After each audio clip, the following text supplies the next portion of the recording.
ไปกันเลยเนาะโอ้ my god ฮัลโหลสบายดีทุกคนเนาะวันนี้เราก็จะมารับคำท้าเนาะจากIG ฝ้าย underscore สุพรรณษาตีบอกเนาะนี่เนาะละฮะเมื่อวานเนาะการมีเสียงรบกวนก็ต้องขออภัยเนาะเรื่องตินาที่จะมาแจ้งอย่างหนึ่งก็คือว่าเมื่อวันพุธตินาได้บอกทุกคนว่าตินาสิลงคลิปเป็นวันเกิดของน้องปลอมตินาปลอมนอตีนาบอกว่าสิลงนอแต่ที่จริงตีนาถ่ายไว้แล้วตั้งแต่เมื่อวานแต่มีปัญหาอย่างหนึ่งก็คือคลิปมันเสียแบบก็เสียใจเลยคลิปพายมันเสียเดี๋ยวเรามาเริ่มเข้าคำท้ากันเลยเนาะกะมิเชลก่อนเขาต้องขออภัยก็คือน้องตีนาเบิ้งหนังการ์ตูนอยู่เนาะก็เห็นว่าหนังการ์ตูนข้างหลังโอเคเนาะโบมีซื้อเนาะโบมีCRเนาะเดี๋ยวเขากลับไปเบิ้งข้อที่1กันเลยเนาะข้อที่1หนึ่งมันข้อที่1อะสกูชี่ที่นาวที่สุดเนาะนี่เลยนาวก่อนทุกคนก็ต้องห้ามใจเบิ้งเนาะนาวห้ามใจเบิ้งนี่เนาะข้อที่2เนาะเอาสกูชี่ใส่น้ำเดี๋ยวเราจะมาเฮ็ดท้ายคลิปเนาะข้อที่3สกูชี่ซื้อมาแพงแต่บ่มักนี่เนาะตัวนี้เราซื้อมาแพงแต่เขากับแบบโคตรบ่มักเลยนะแต่เขาบ่ได้มักเขาโอ๊ยว่างเดี๋ยววะแต่อันนี้เขากับมักนะเพราะว่าเป็นแบบตัวนั้นแบบโคตรอยากได้เลยเนาะแบบตัวนั้นโคตรอยากได้เฮ็ดยังแล้วก็ไปตู้กับอีตนอยากได้เอาแท้ว่าก็เลยซื้อให้นะ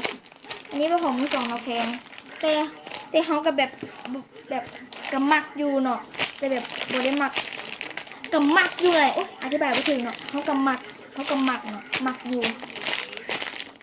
ข้อที่4นะสกูชี่ที่เกี่ยวกับอาหารอยู่ไหนวะนี่เนาะเป็นอาหารเนาะว่าแฮมเบอร์เกอร์ก็เป็นอาหารนี่บ่นี่เนาะ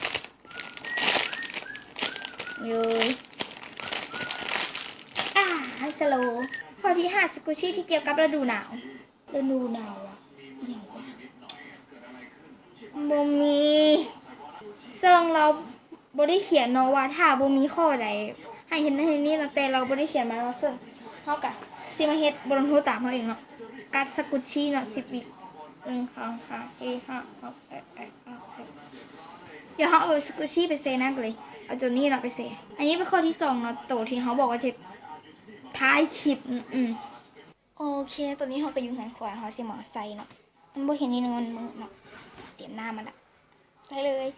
นี่นะทุกคนใส่แล้วเดี๋ยวเขามาบีบกันเลยเนาะเอาเป็นคือฟองเว้ยโอ้นี่เป็นนี่สิมันหนักกล้องซันขออภัยนะมันเป็นสิมันหนักแบบมันโบสโลเลยแต่นั้นมันยังสโลแปดสำหรับมื้อนี้เขาก็ต้องขอตัวลาไปก่อนเนาะบ๊ายบายถ้าใครมาคลิปนี้ก็อย่าลืมกดไลค์เนาะแล้วก็กดแชร์แล้วกดซับสไครต์เนาะอยู่มองเดี๋ยววะมองนี้ก็แล้วก็มองนี้เนาะวันนี้เขาก็ต้องขอตัวลาไปก่อนเนาะบ๊ายบายมันคือขาวขึ้นเทวะขาวขึ้น